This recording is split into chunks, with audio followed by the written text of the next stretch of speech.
docking ring is now open. So get your lobes ready. We're ready. I'm Brian, and I'm here with my erstwhile co-host, Alex, and I enjoy being erstwhile. No assembly required. So, how was your week, my friend? My week was good. It's getting busier. The weather's finally improving in my neck of the woods, and there's a lot more going on with work, and I'm training for a half marathon and doing some other stuff, so things are really picking up. But it's been good. How about yourself? Good as well. My family is on spring break this week, so did a little staycation and visited. I'm in the greater Chicagoland area, so went to downtown Chicago and visited the planetarium. It was a very nice little weekend, so it's always great to do those type of things, and if I can throw some science and astronomy and cosmology in the mix and some stargazing, all the better. Yeah, I mean, I've got some cosmetology I could throw in there. You're yes. A little shiny. Yes, I typically am. Was that at Adler? Is that the one? Is that the planetarium? Correct. Yeah, yes. I love that one. And I got an annual membership and just like to go visit. There's so much light pollution in my part of the universe that it's really hard to see stars. So just going to the sky show, it's just a nice respite for me. I like to go do that. I mean, that's one of the trade-offs that you make with living in the Chicagoland area. But the other thing is, of course, you have all this access to cultural and educational, yes. And I mean, the Field Museum. My goodness, that one. And oh, sure, and then the Art Institute, yeah. And arguably the best pizza in the world. We're gonna have to do an episode on that. I mean, I know there are some New Yorkers that may tend to disagree, but I sure enjoy it. I think we should do, as one of our supplemental episodes, we should battle it out, because I'll take the New York side, you take the Chicago side. I've had both. Now, I've not lived in either town. Take the California kind of brick oven side as well. Oh, I think we could both kick the crap out of those people. If you're putting arugula, on a pizza, there's something wrong with you. Well, I think he's in this episode we're going to talk about in a minute. He is indeed. Before we get in that, though, I did want to mention the Tranya. Oh, which you're drinking out of a very stylish Federation or Starfleet mug or tankard or whatever. Starfleet tankard, yeah. And this is, I think it's from Faltzcraft. It's a nice tankard. I believe it was a gift from a very close friend of mine a number of years ago, and so I have filled it today with some Irish cream on the rocks. Partly because I like the taste, partly because after you open it, you have about 6 months, and then you're supposed to dispose of it. And I'm at I'm at almost the 4-month mark, so I'm trying to kind of knock it off before I have to throw it away. That's a good point. I've got a bottle. We both bought one around the same time, I think, of the same stuff, didn't we? And my wife and I have not done a good job. I don't love that stuff, but I enjoy it, but I need to force myself to have it more often because, as you say, it does go a little bad quickly. Yeah. It's great with coffee as well. But that's a great Tranya you're having there. My Tranya is tonight, and it's just a little bit of Knob Creek. I decided I'd just sip a little bit here tonight.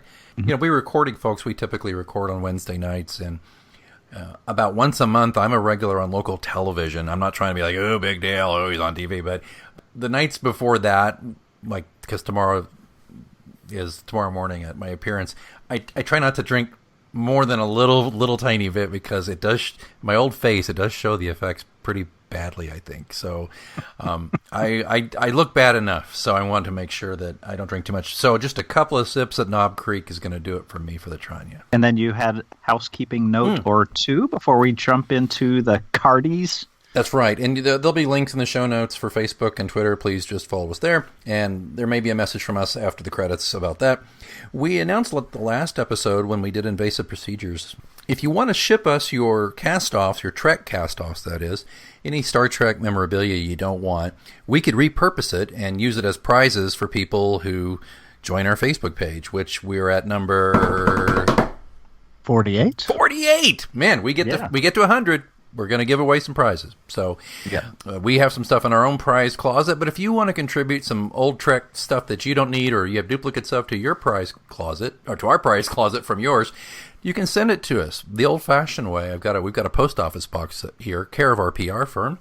So just send it to Audio Hoo-Mons, care of AGPR, P.O. Box 902119, Kansas City, Missouri 64190. And if that went too fast for you, or you didn't have a pen handy, or you're driving, or something else, that address is in the About section of the Audio Hoo-Mons podcast Facebook page.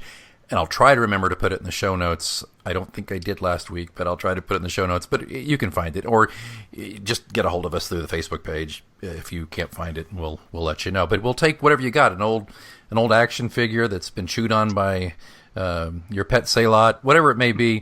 We'll take it because we're going to recycle them, and we're going to give them out as prizes. Isn't that right, Brian? Absolutely. And I was texting you a few of my recent finds. Some publicity shots, some stickers. We got stickers. Somebody might get some stickers and some postcards and so a lot of fun stuff. And again, it's just some little small tokens of our appreciation. We love that those of you that follow us, and we want to show the love. Definitely. By the time you hear this, it'll be over, but we periodically on the Facebook page, it pays to visit there every couple of days if you could. We did a poll, and I mentioned here on the poll, occasionally we will do supplemental episodes that aren't about a specific DS9 episode. We have many ideas, but we thought we'd ask about a couple. We've been knocking around for a while off air, and so I asked which topic interests you the most. And I said, if neither, you can give us a comment down in the comments section. We only had a couple of votes so far, and it's been up for a few days. So I may do this one again. But I said the topics I had was, you want Brian and Alex to talk about Deep Space Nine versus the other Trek series? That one's one where I'm pretty sure Brian and I might go a little bit of, not hammer and tong, but he's a TNG guy, folks. I know he'll, yeah. So we could talk about that, and we would probably do it right away, but we want to get some things in the pipeline. And then the other topic was did Deep Space Nine plagiarize Babylon 5? That's an interesting argument, and that was, you sent me some info, and that would definitely be worth a deeper study or discussion. It does seem there are some similarities, and I'm not very familiar with the Babylon 5 series either. So, well, you might be surprised to learn that I know a little bit about it. Shocking. Do you have a life? It's something that you and I could prepare for a little bit, and maybe you could do the research for yes to that question, and I could do it for no or back or whatever.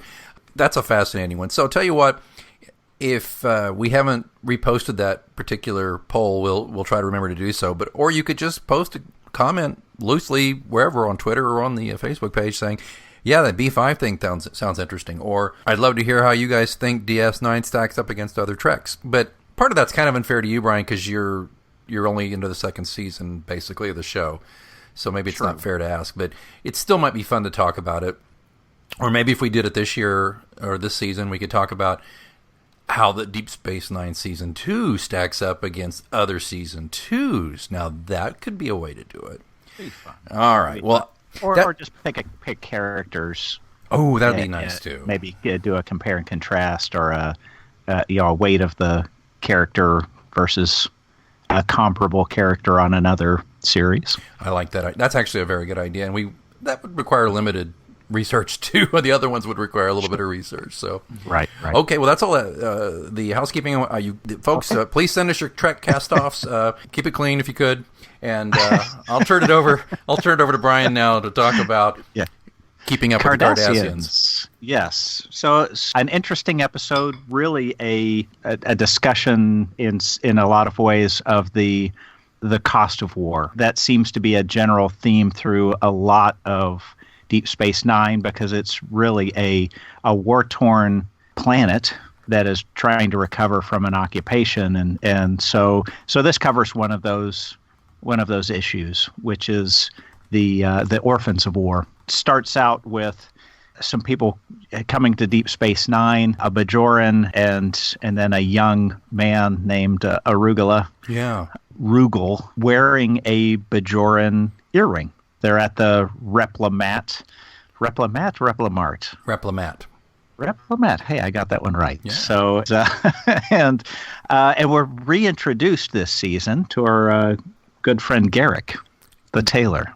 Yes. He's just a simple tailor. The plain, simple Garak from past prologue returns. We get the jazz hands, and we get the ambiguous sexuality and the Freddy Krueger sweater. Oh, did you think that as well? It was like a green Freddy Krueger sweater. Yeah, it was. It was. It begins with Dr. Bashir and Garak at the Replamart. Right. This kind of wordplay between them, Bashir trying to determine if Garak is some sort of Cardassian spy, or and Garak just playing the cool tailor, and they go back and forth. When this young man, a young Cardassian boy wearing a Bajoran earring, accompanied by an older Bajoran gentleman, enters the Replamart, and Garak walks over and says, "What a nice young boy," and promptly gets his hand bitten pretty severely. Oh, yeah. Yeah. And I will detour for just a moment here, because every other thing that child did throughout the entire episode did not support that type of violent behavior, and I found it a little awkward. I get that they needed something in order to to make the story move forward, but it seemed awkward to me, a little out of place. I agree. It seemed very jarring, I guess, but as you said, dramatically they needed to kind of fire this off and get it going. Correct. Yeah. I'll say this for Andy Robinson playing Garak. He sold that being bitten the way it wasn't overacting at all. It was just really well done. It's like, right. And it gets your attention, that's for sure. Yeah, and so we find out that the boy has been adopted by these lovely Bajoran people when the boy got left behind when the Cardassians left. Right. Correct. Tosk. I am Tosk.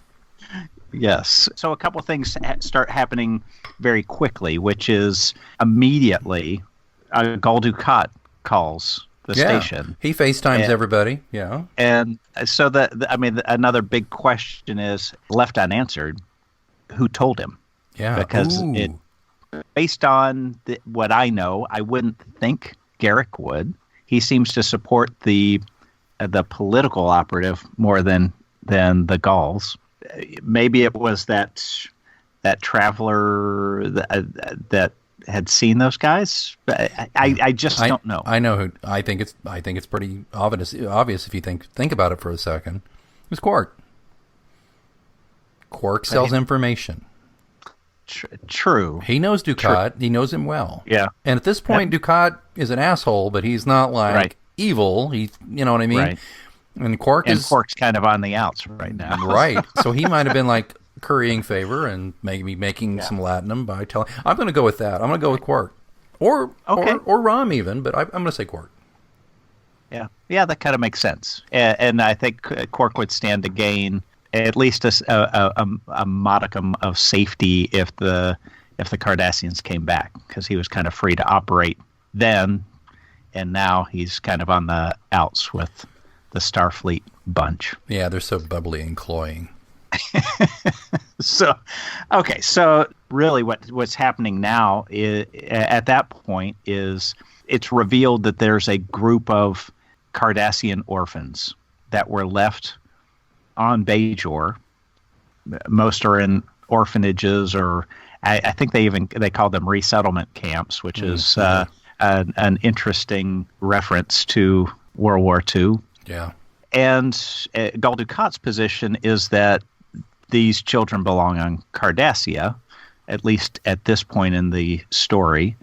And of course, the father of this, or the adoptive father of this Cardassian boy, believes otherwise. Believes that the Cardassians are, pretty heartless, and there was some real, some real animosity there, obviously, Right. Yeah. and that he wanted to raise this child to not have that same type of hatred. So Right. he wanted to keep him and continue to raise him as his own. From there, some more information starts becoming revealed between Dr. Bashir and Garak. He's starting to reveal bits and pieces of information, pieces of the puzzle that had not previously been revealed about who the child is, who the parents are. They run some DNA tests. They run down to Bajor to start asking questions, and come to find out this child is actually the child of a political figure in Cardassia. So he was the political leader of the colony on Bajor, or that area, and so things start to be revealed about what happened. So they interview Padar and find out that he thought his son had been killed. I mean, he was terribly distraught to the point where, and this is an area I wanted to spend maybe a little bit more time on, so distraught that he's the one who started the end of the occupation. He was so reminded daily of the loss of his child, or the apparent loss of his child, that he just couldn't be there any longer. And so he's really pushed for or initiated the withdrawal from Bajor of the Cardassians against the wishes of Gul Dukat, obviously, because he was kind of ruling the roost there at Terok Nor, and they pulled out. And so to me, that really struck me. One, as a father. Two, current events. I was seeing some of the parents of the refugees. No. I was thinking of the shooting. Oh, the Parkland. Yeah. So there was the Parkland shooting, and the other. You can be forgiven if you can't remember all the shootings we've had the past few years. It is terrible. So just recently, in the past week, a father of one of the survivors committed suicide. And some of that, I believe, had to do with the fact that not just having to live with the loss of a child, but because he was an activist parent, that he was constantly reminded of that loss. Yeah. There was no way to let go. Yeah. And so this just made me think, as a father, would I want to continue to be an activist against the cause of my child's death, or would I want to just be away from it as much as possible? You've got to wonder. Let's hope we never know. Amen. But I want to commend you on that. That's a great connection to make to what's going on now in our world. Yeah, I think Padar, he had this wound, just like these unfortunate parents of these children who were killed. He had this wound. It's like Sir Lancelot, with Arthur. It's the old wound. It never healed, right? And of course, Lancelot's wound was different. But I just make the point that you carry this wound, whether it's a visible scar or it's in your heart or your mind. And so I think that's a spectacular connection you just made there with this. So I appreciate that. I really do. I think that's really a good one.